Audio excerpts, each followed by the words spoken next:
end to the 2025 campaign. Minneapolis voters can cast their ballot for mayor by 8 p.m. on Tuesday, November 4th. That's next Tuesday, of course. We might not know that night who gets the job because the city uses ranked choice voting. It could take multiple rounds to determine a winner. 15 candidates have their names on the mayoral ballot, but only a fraction appear to be true contenders. So along with our partners at the Minnesota Star Tribune, we're here with the leading candidates. They are two-term incumbent Jacob Fry, State Senator Omar Fateh, business owner and attorney Jazz Hampton, and Minister Dwayne Davis. They've agreed to cross city lines into St. Paul for our debate, so we really appreciate your time. First of all, there aren't a lot of ground rules. There's no hard clock, but please keep your answers as brief as you can because there are 4 of you with us. We reserve the right to follow up and will offer space for responses where appropriate. Here's one thing we'll insist on. Please don't talk over your rivals because it will prevent listeners from hearing what you're trying to get across. With me today to help ask the questions is Star Tribune Metro columnist Eric Roper. He's covered city politics at the paper for years. I've also spent a few years out in the City Hall beat and now edit a team with Minneapolis politics at the forefront. So Eric, thanks for joining me, and let's go ahead and get started with our first question. Thanks, Brant. Thanks for everybody for joining us here today. So we're going to launch right into public safety, which has been a big topic in this campaign, and sort of zoom in on one portion of that. Open drug use and open drug dealing have become a pretty visible problem, and it's particularly impacting commercial corridors around the city. So let's zoom into a specific incident, and Mayor Fry, I want to start with you, and then we're going to go to the other candidates. You oversee the police department. So I understand there are staffing shortages, but there was a major drug market off of the Midtown Greenway this summer that was very well known. I saw it, the police department was aware of it, and yet nothing was done about it, and then it became the site of a mass shooting. And so I'm wondering, despite staffing shortages in the police department, why was it not a priority to bust up that drug market before it became the site of a mass shooting? When you call it a drug market, that's exactly the correct term. And we have a multi-jurisdictional approach to dealing with some of the most difficult issues that arise in Minneapolis. And yes, it involves going out to either the encampment or the open-air drug market. We provide service, we provide care, we provide compassion and culturally sensitive treatment. And yes, we also shut the drug market down, which was the case with this particular one. We worked with our state partners, I believe it's on MnDOT land, to make sure that that was temporarily fenced off. And we also need to be treating this issue from the root. And that means preventing people from getting addicted from the very beginning. That means working with our U.S. attorney to make sure that we're going after the perpetrators of both some of these violent crimes who also bring drugs into the city at times by the trunkload. But it was shut down after the shooting. I'm just kind of curious why it was allowed to get to that point. What we were doing on a near daily basis is removing people from that space so that we were able to clean. We were trying to investigate the issue with a number of multi-jurisdictional partners, not to prosecute and criminalize addiction, but to prosecute and criminalize the people that are preying on vulnerable individuals. That's the direction that we are going to make sure that we're going after some of these individuals that have preyed upon people in our city. We're dealing with a drug in fentanyl that is 100 times more potent than crack. We're dealing with a drug in fentanyl that takes a hold of your brain like nothing that we've ever seen before. But here's the thing. We also have a solution to how we're going to work through it with our partners at the county and the state. I want to hear from the other candidates now. I mean, do you believe that this problem is primarily due to an understaffed police department? And do you have sort of another approach that you would offer to it? And I want to start with you, Jazz. First of all, thank you all for doing this and having us here. I absolutely think that it is a yes and situation. Yes, I think we do need more resources within our police department and all of public safety. Yes, we need specific officers that are trained in this work. And yes, we need to leverage technology at a higher level. The amount of times that you might walk by or drive by a camera or a shot spotter, these are things that we can visibly detect when individuals are consistently victimizing people. I agree with the word. Victimizing people, and the addiction is hard. And we have to be addressing the people that are continuing to perpetrate the addiction in this moment, and those are those individuals. We should have dedicated teams addressing that kind of open drug market. We should have dedicated teams addressing things like the broken windows in this moment as well. And that is what I'm looking anything to do with our public safety system. All too often, people aren't worried about their physical safety when they're walking through downtown Minneapolis or another corridor in our city. What they're worried about is, if I call when I see this, is someone going to go and do something about it? And that is what I want to bolster in this moment. And of course, get the help and the deep, deep need for help to those that are addicted in this time as well. Not to prosecute individuals or persecute individuals that are having addiction crisis moments, but to prosecute individuals that are selling the drugs leading to that moment. Mm-hmm. Reverend Davis? I dealt with this issue very personally, and our church is located in the Stevens Square community, and we saw that open-air drug transactions right across the street and right across where we welcome people into our Groveland food shelf. And so we spent many, many years, at least 3 years, directly talking to the 5th Precinct captain, talking about making sure that we had police patrolling the area. We wanted some of the deterrence of the presence of a police, and we encountered that the police are indeed understaffed. And certainly we've got to make sure that we have the police force that we need to make sure that they are patrolling, that they are investigating, that they are responding to emergency. But here was another issue that we discovered in all of our conversations with the 5th Precinct captain and all of our requests for police presence to interfere with it.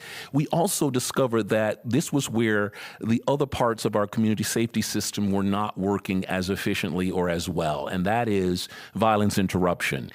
We discovered that we were missing one of those important parts of dealing with this, that community-led violence intervention.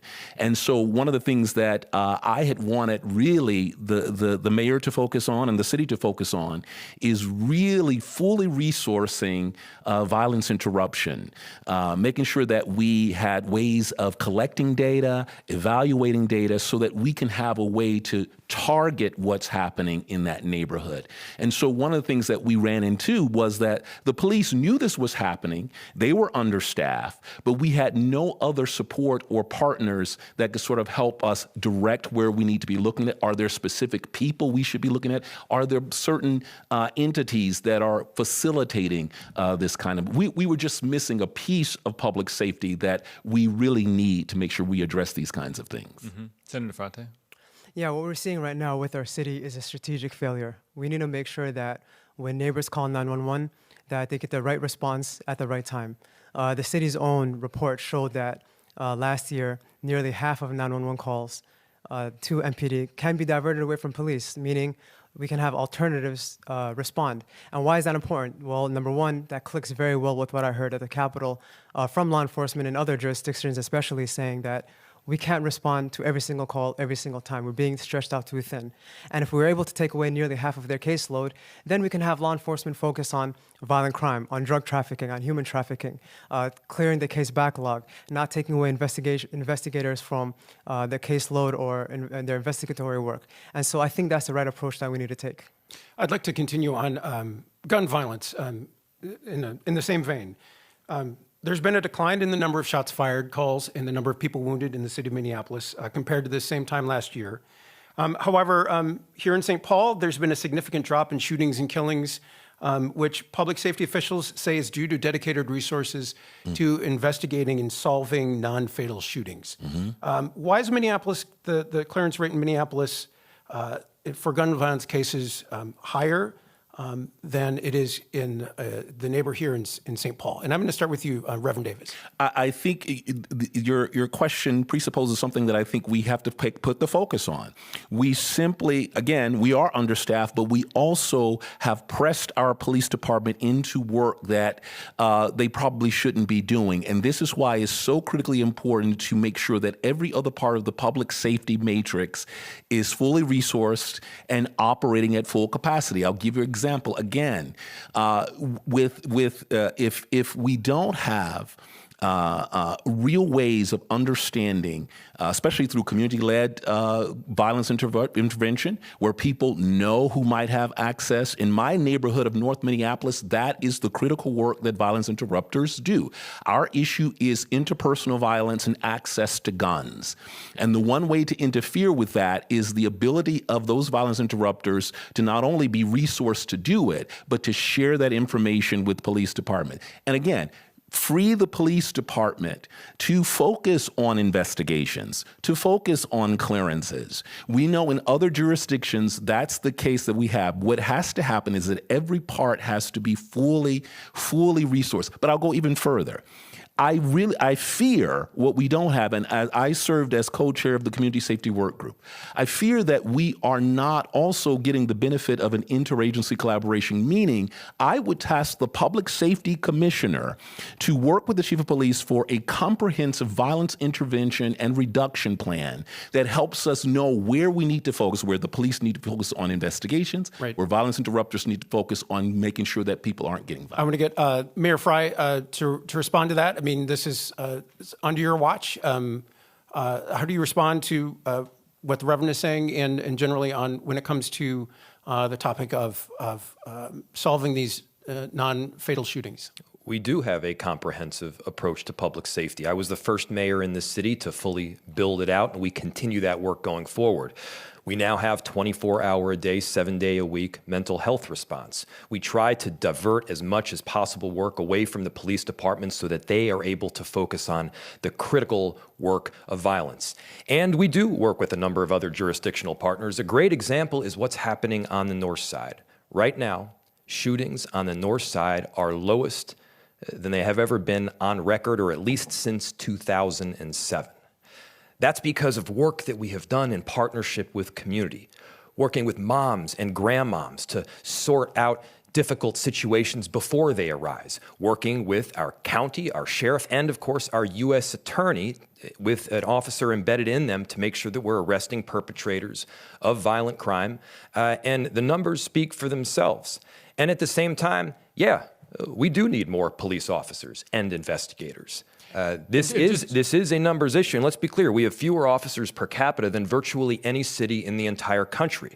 We are working to up those numbers. We're seeing a 135% increase in applications. Others would want to lower that number. We want to see an increase. Jazz Hampton, same to you. We're talking about resources. We're talking about investigating non-fatal shootings as a way to bring down overall gun violence in the city. How do you respond? First, I actually would disagree with the underlying premise a little bit, and let me explain that.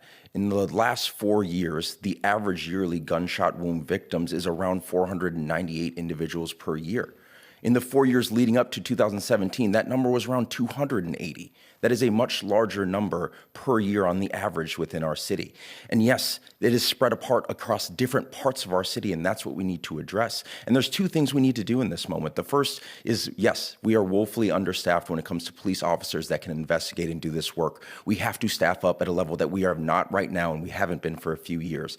But on the other end, we also have to address the underlying issues that lead folks into this situation. We have to improve the amount of before and after school support we have for our students in Minneapolis. We have to expand the time that we give to students with rec hours and programs and opportunities. Those are the things like in Baltimore that they have done that not only showed success in the short term, but also the long term.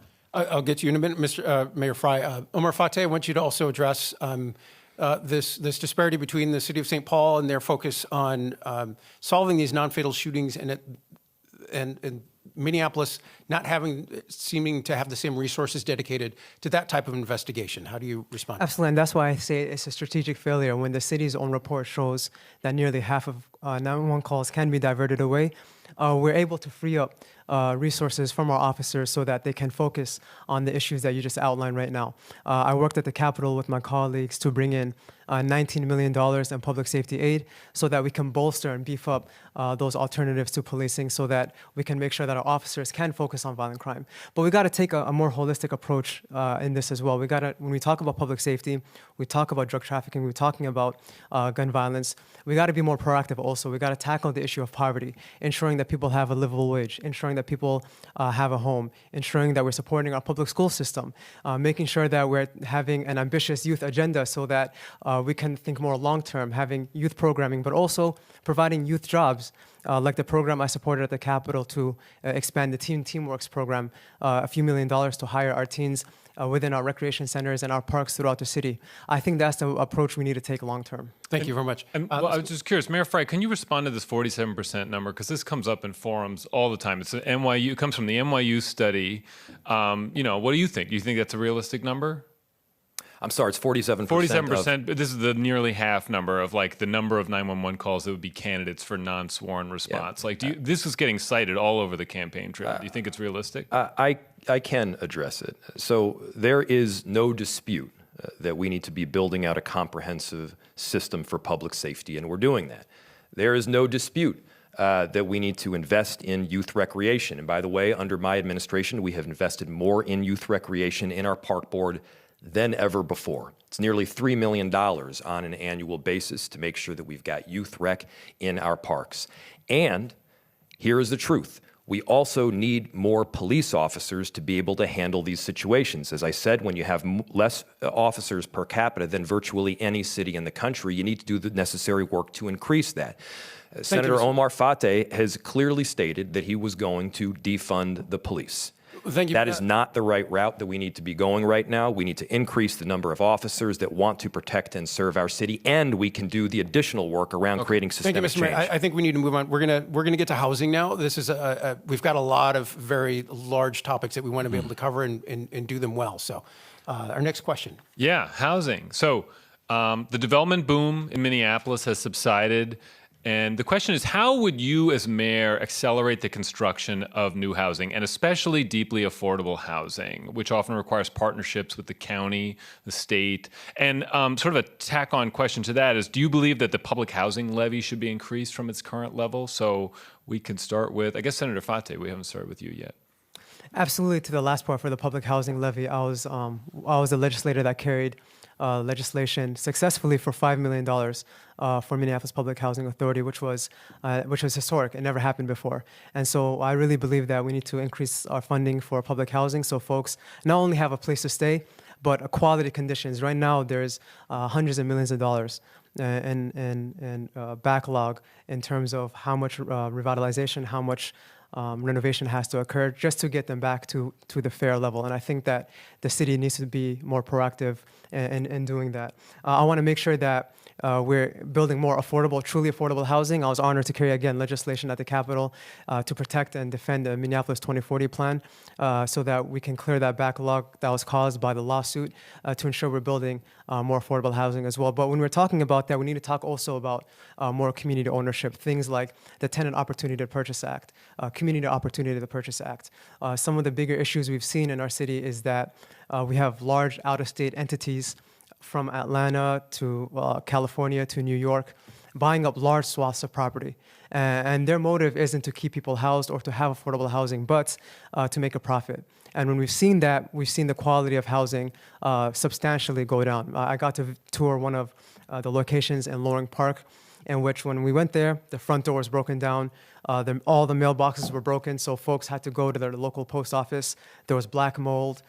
Folks You that were always unhoused. throughout the campaign Yeah. cited the same apartment building. Yes. I've noticed. It seems like it was a very There's three of them. memorable moment for you. There are three of them, and the thing is that's not the only case. And when I got to tour the public housing buildings, also, which is why I carried that legislation, there was times when folks didn't even have AC in the summertime, where we had our elders literally suffering in the heat. Okay. And so we need to take a more leadership role at the city level to protect our most vulnerable.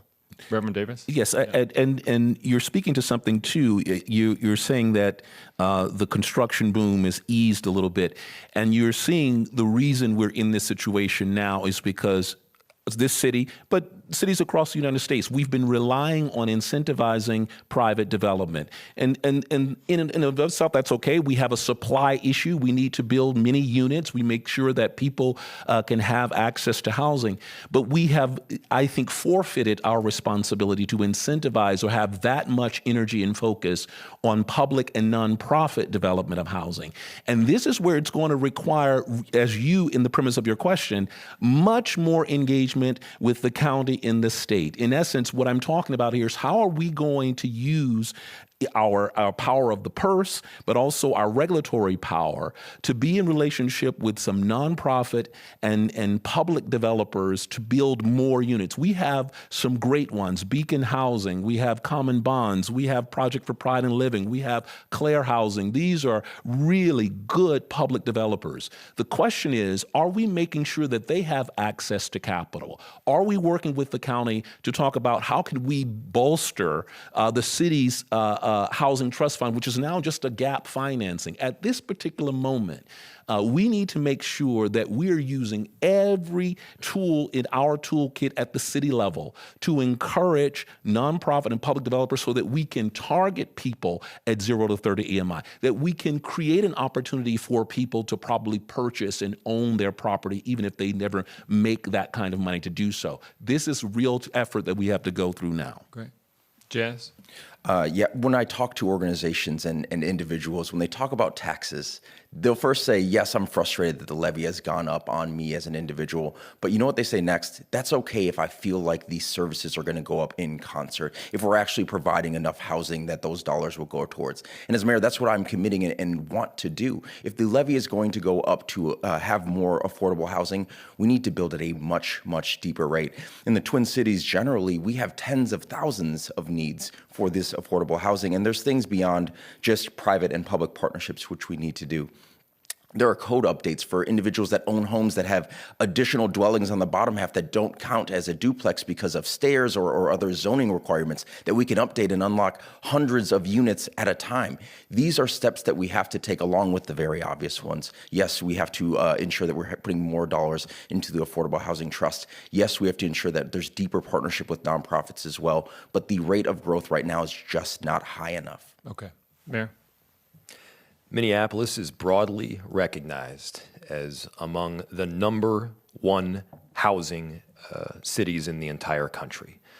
We are producing 8.5 times the amount of deeply affordable homes since before I took office. We have managed to keep rent down more than virtually any city in the country, not through rent control, as Senator Fate has supported, but by increasing the supply and subsidizing. Yes, subsidizing nonprofit developers, ranging from Common Bond to Claire Housing to Project and Pride and Living, and also focusing on that deeply affordable housing so that people who are experiencing homelessness can pull themselves out. Minneapolis is among the only cities in the country comparable to ours that is seeing a dramatic decrease in homelessness and unsheltered homelessness, whereas elsewhere it's going up. Does that mean the job is done? No, it doesn't. Do we need to expand on public housing? Yes, we do. And I have invested more in Minneapolis public housing than any mayor I'm aware of in history. We have increased it 5-fold to $5 million, not one time, but annually, because we recognize the importance of it. Real quick, Jazz, on the campaign trail, you've talked about this 8.5 times figure. Can you, in 20 seconds, can you just sort of respond to that? Yeah, speaking of 20, I think it was 29 units that were produced prior to the time that the mayor's talking about. And if you 8.5 times that, that's around 290 units. We're talking about annually? Annually, that's right. 290 units annually. And that is the deeply affordable. Oh, I'm sorry, sir. Excuse me. Sorry. And that is what I'm talking about when I say I'm glad that we've made progress, but we need to make more at this time. Because I think we agree that 290 a year is not quite enough. Thank you. Brant? Right. We're going to go on to the next question here just to keep things moving along and make sure we get a chance to have a full conversation about many different topics. I'm going to go to downtown development. We're looking at particularly Nicollet Mall. I mean, it's largely regarded as one of the city's gems. Obviously, a lot of people are familiar with the Mary Tyler Moore statue down there and so many other recognizable features. I want to ask each of you, what's your plan for reviving Nicollet Mall? And specifically, since most of you oppose removing the buses, I want you also to address that as well. And I'm going to start with Omar Fateh. Yeah, for the second piece of that, I do not support removing buses off of Nicollet Mall. I think that for our friends that ride transit, for our workers, for our neighbors that want to get in and out of downtown, that's not an option in which I would like to see us pursue. I would like to see us maintain that. I would like to see us expand on our Vibrant Storefronts initiative, making sure that we're partnering also with our state to bring in some funding to make sure that we're filling in some of the storefronts that are empty. But I want to fill it with local options, local businesses here that'll keep our community thriving. We know that a healthy, thriving downtown is critical for our local economy, and we cannot continue to function without investing and making sure that downtown is healthy. And that includes making sure that it's more walkable, preserving our transit, and ensuring that we're creating ways which we bring more people downtown. And that includes some of these units in which we can create public housing, not public housing, affordable housing, because having more people downtown, especially near transit, having more transit-oriented density, I think that's the right approach we need to take as a city. Senator, quickly, just when you talk about rebuilding that business base downtown on Nicollet Mall, you're going to have to work with some businesses who may not want to have. There are certain types of regulations that the city council is proposing. How would you work with business owners and the council to make sure that it's worth it for these businesses to open on Nicollet Mall? The same way I've worked with folks at the Capitol. Whenever you have an idea, you're going to come with people that disagree with you, especially certain stakeholders in which you might even have strong disagreements. But as a senator, I've learned that you're not always going to get everything what you want, but you can take a very good first step. And that includes bringing everyone to the table, making sure that every stakeholder is valued and listened to. As mayor, I'll take the same approach. I would meet regularly with the business owners downtown, the downtown council, and not only work with them, but learn from them. I think there's a healthy way of saying we're not always going to get it right. So that might take some education as well. Jazz Hampton, same question to you.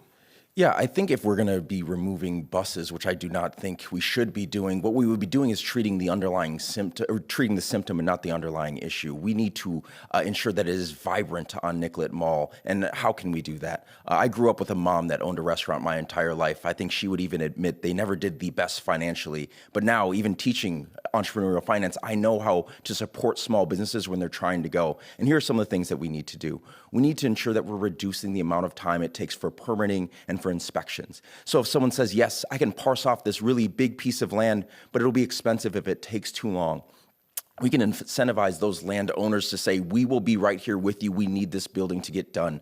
And then we can partner doing the grant opportunities or low barrier opportunities to bring more businesses into that corridor. Because more lively and more businesses means more people will live there, and it means it will keep growing stronger. I used to live on 9th and Portland, and the CVS below my building closed. And then the coffee shop across the street closed, and then we moved because we didn't have the walkability that we are living there for.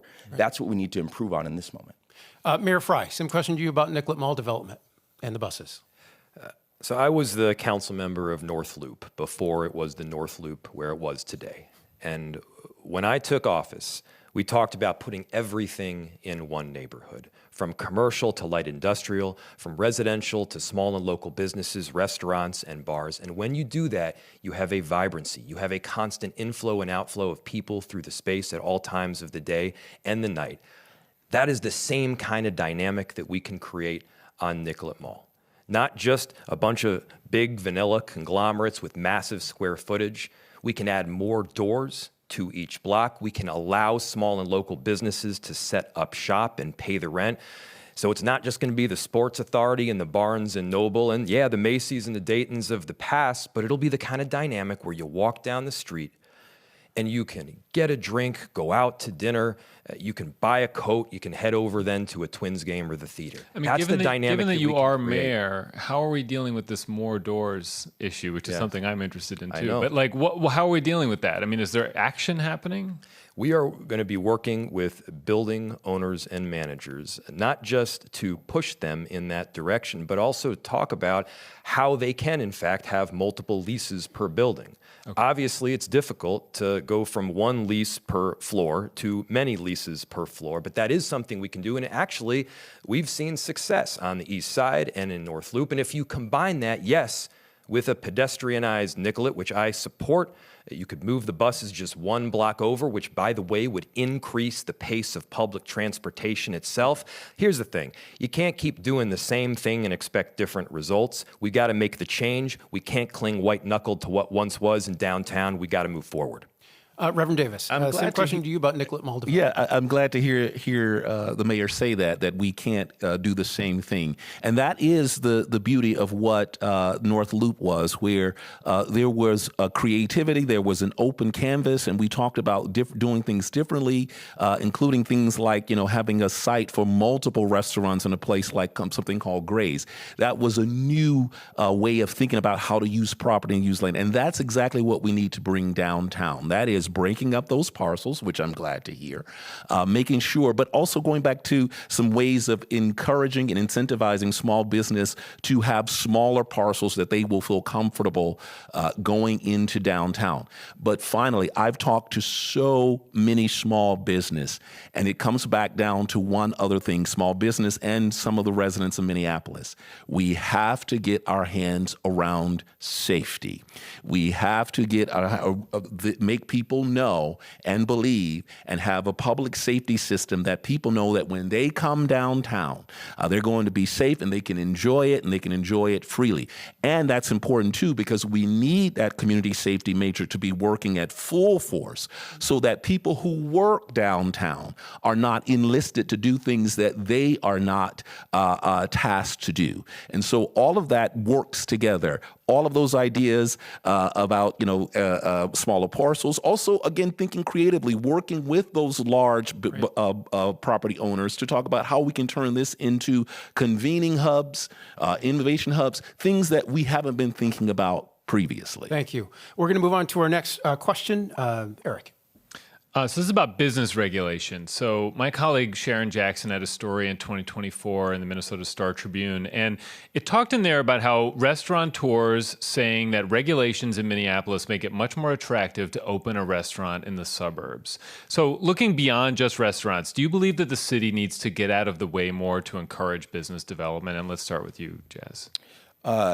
Actually, I don't think we need to get out of the way. I think we need to lean into the conversation more and actually have it at a high level. If business owners are telling us that in their reporting that they are more likely to open a restaurant or a business outside of the city of Minneapolis, we need to understand financially what's preventing them from doing this. I do not think that every other city across the country is having the same level of issues because we are not able to get to the table as we should right now. The Labor Standards Board was an idea that was presented, and the uneven nature of the people that would compose that board was, I think, one of the sticking points.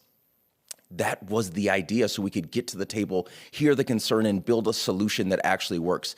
I don't think finding middle ground is soft or weak. I think it is collecting additional information and making an informed decision in that moment. We don't need to get out of the way. We need to bring them to the table and all be there collectively. And we have fallen short of that in the city of Minneapolis. And I talk to restaurant owners, I talk to coffee shop owners, and what they're saying is, we just want to be able to express our concern, have it being heard, and then make regulation based upon that. Because at the end of the day, they want their employees and our city to be successful as well. And when you have supported the Labor Standards Board as it was passed by the council? I love this question. Okay, It is the example of a lot of questions were asked. I wouldn't have had that piece of paper in front of me. I would have gone back in and kept fighting until I get to the place that I think we can all agree. Right. I do not think it should have been unbalanced, to be clear, but I think I could have gone back in that room and found a piece of paper we all could have agreed on. Mayor Frey? I don't deal with these situations as hypotheticals.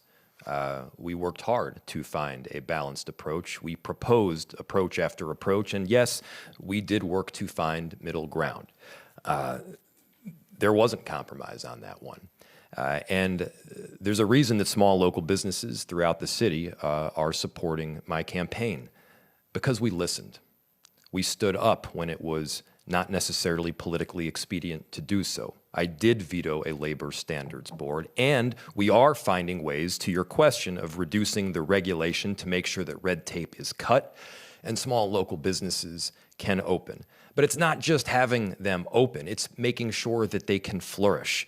We're investing in grant proposals to make sure that they can better afford a mop basin or put up a facade grant improvement. We're working with our Ownership and Opportunity Fund to make sure that they can own not just the business, but also the underlying real estate, so that when their hard work is realized in the form of equity gains, they realize it themselves rather than getting the boot from the place that they made wonderful to begin with. Yeah. This is the kind of work that is hard. It is not easy, but we are providing real solutions to move the city forward. Senator Fate? Yeah, and this is one of the reasons why I want to support a strong Office of Small Business or Department of Small Business, and that's because what I'm hearing right now from local businesses is that they're not brought into the decision-making process.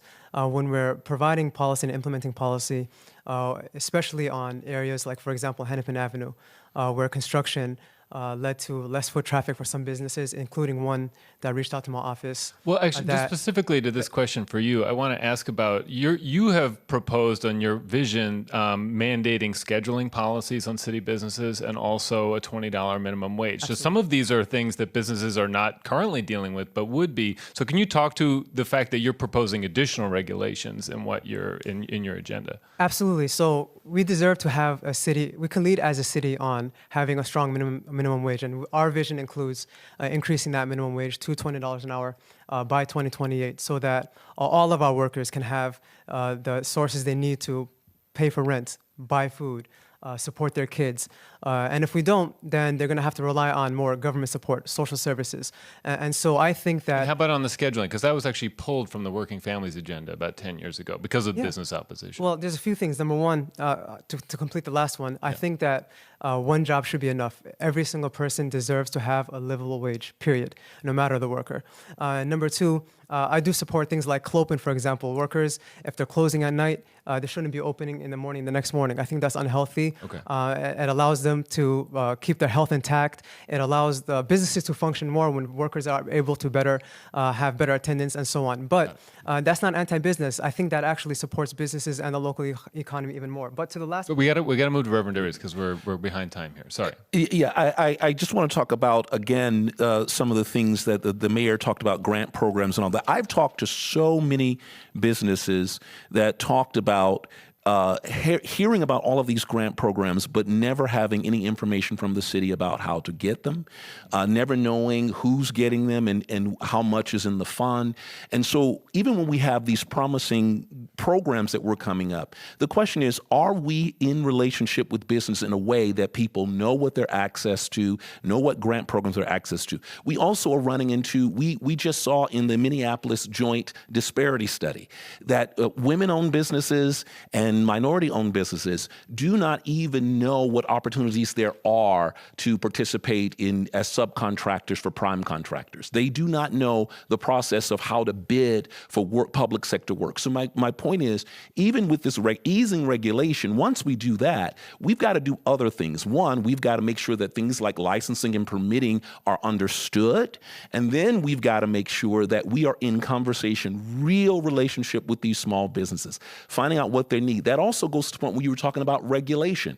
I know that there's one business that just opened up, is in front of regulation and is unionizing his workers in a coffee shop, even before anything is required of that. So the question is, how can we learn from a business that wants to do well for their workers? How can we help and incentivize that? In essence, regulation doesn't have to be a sledgehammer. We can be in relationship and conversations with these people to how to make sure that they are thriving, but also that we are protecting workers or providing jobs for workers. Right. Quick question for Jazz Hampton, Jacob Fry, and Dwayne Davis about this $20 minimum wage. Jazz Hampton, do you think that's a good idea? Is that something you'd support as mayor? Setting a minimum wage for several years out without knowing where inflation goes or what changes and the hurt, I do not think is a good idea in this moment. Mayor Fry. You can't just commit to a minimum wage without doing the necessary engagement and research. I was part of the ordinance that instituted the $15 minimum wage. Any changes to it would have to go through the same process. Okay. Reverend Davis? Same thing. Let's have full conversation. Let's watch what's going on and be able to move when we need to and make that decision when it comes to us. Okay. We're going to move on to our next question. We're going to talk property taxes here. And I'm just going to start by asking, I'm going to premise my question with this. There's been a recent City Commission report which found that Minneapolis generates less revenue per capita than many peer cities. Do you believe in principle that the city should implement an income tax?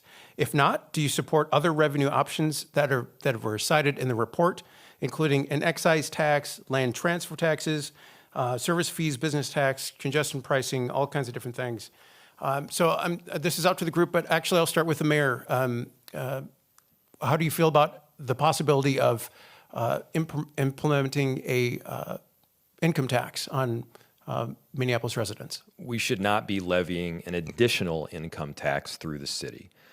However, there are a number of things that we need to be doing to make sure that we are good fiscal stewards of the people's dollar. First, we've got to operate efficiently. I took what was an unprecedented step of vetoing the budget the last year. Why? Because it didn't make sense for the people of the city. It dramatically increased spending.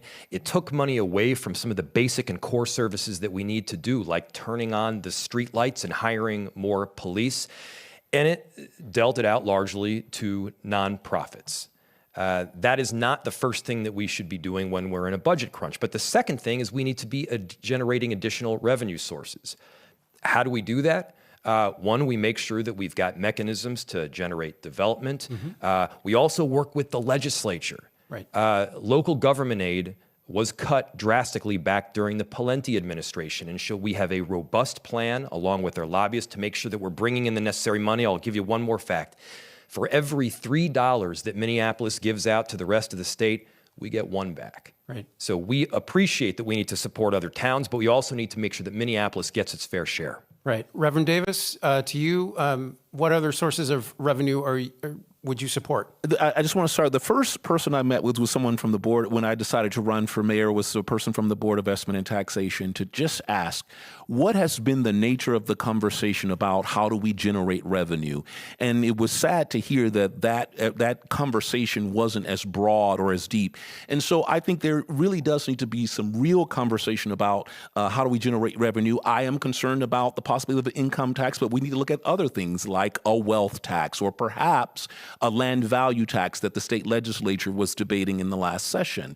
How do we make sure that we are finding ways to generate revenue? But I also want to just speak to this idea of fiscal stewardship. You know, that is a very important piece of this puzzle, and it doesn't help that we have had since 2019 to spend money out to pay misconduct payments for police misconduct.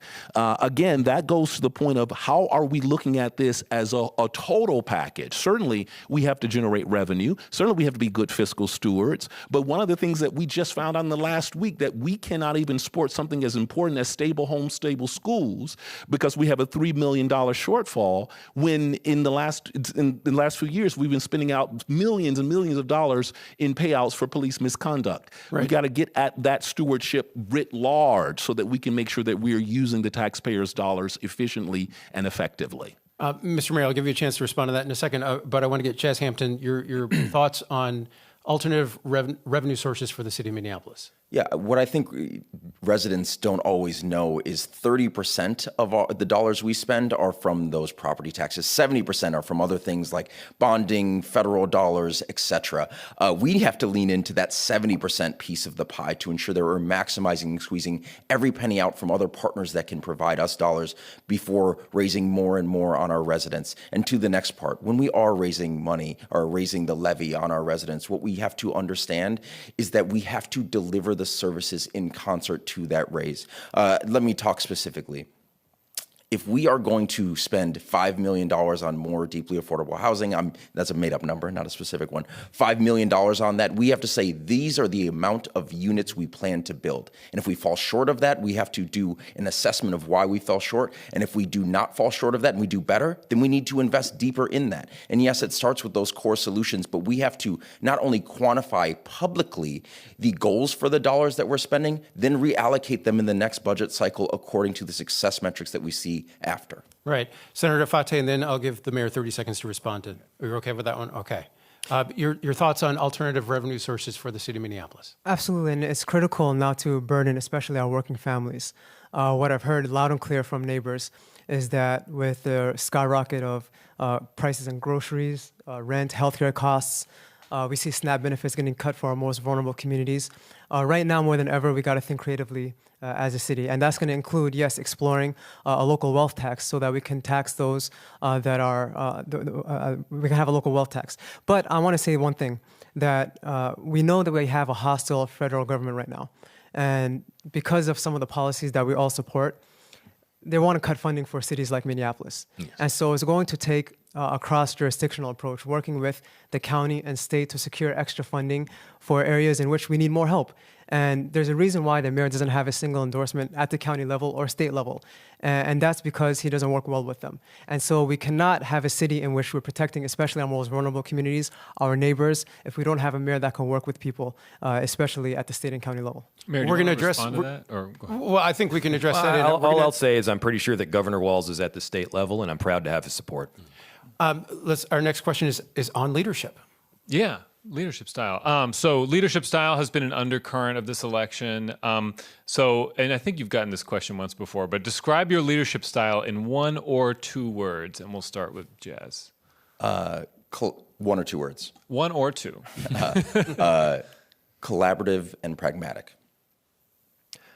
Earnest and compassionate. Bold and partnership.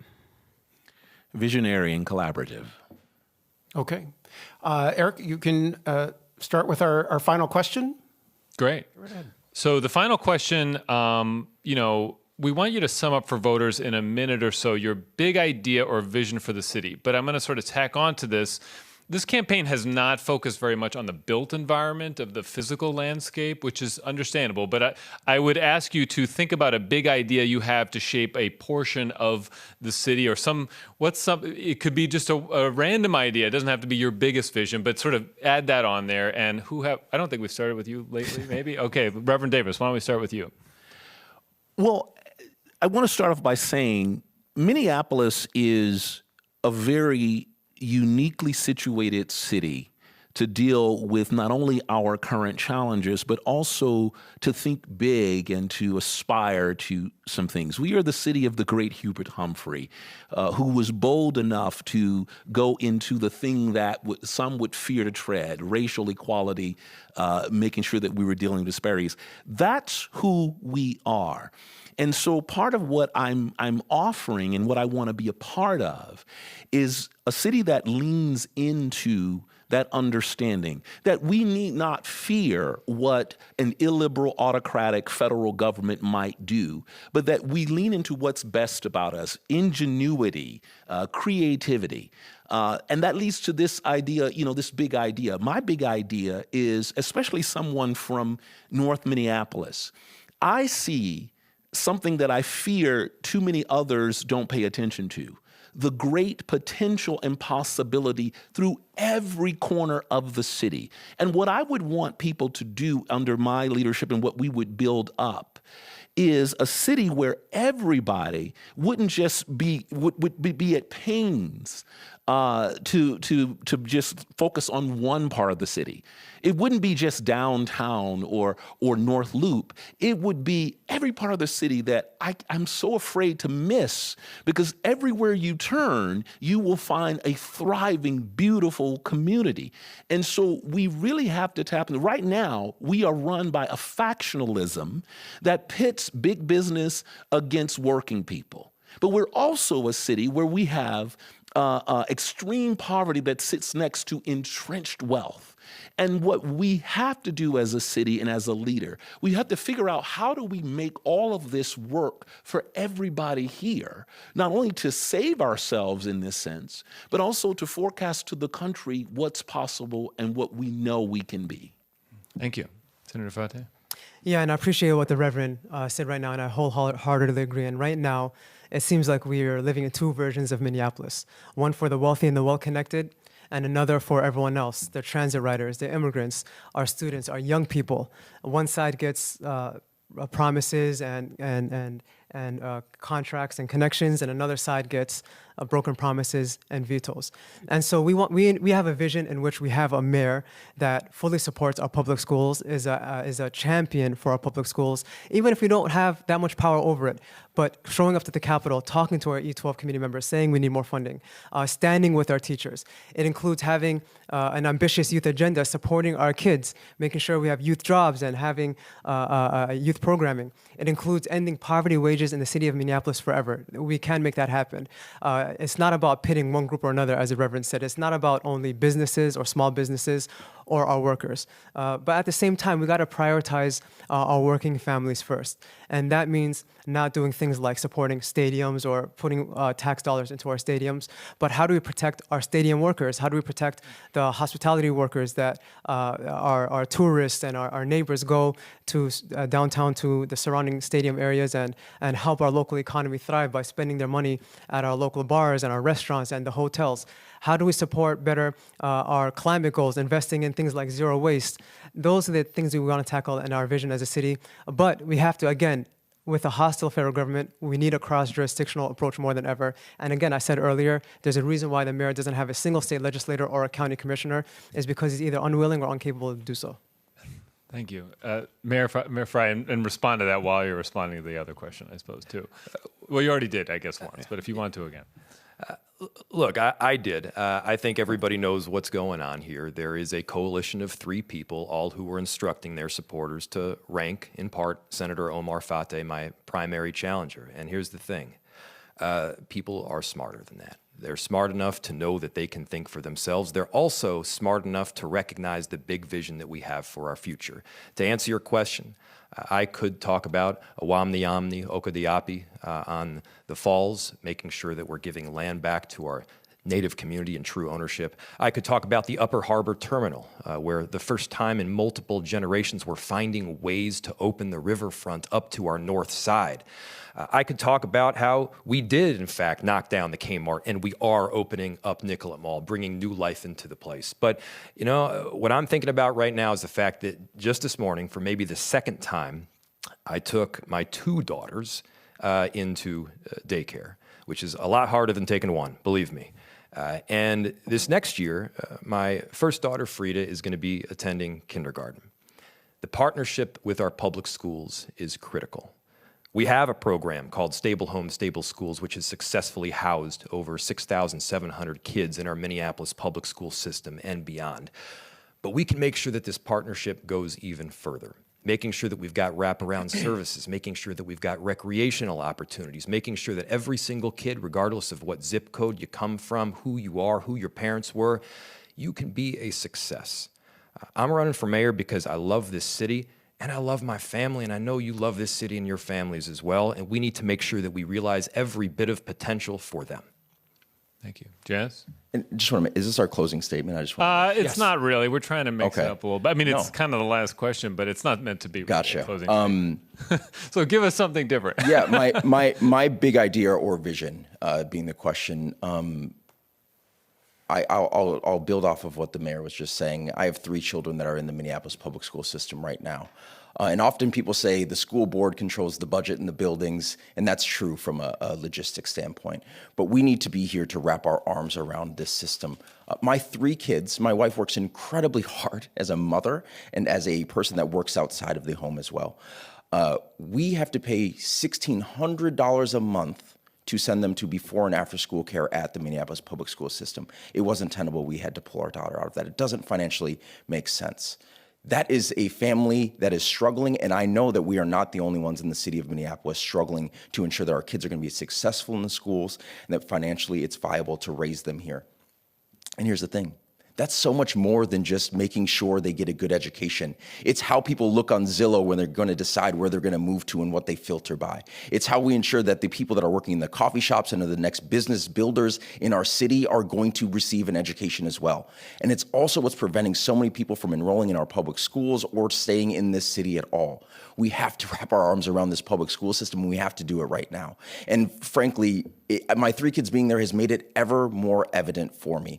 We're short over $300 million in funding that otherwise would go to those schools if all of our children and residents in this city also went to those schools. We've waited too long to take bold action around this, especially when we're talking about the graduation rates of our Black students in the city of Minneapolis as well.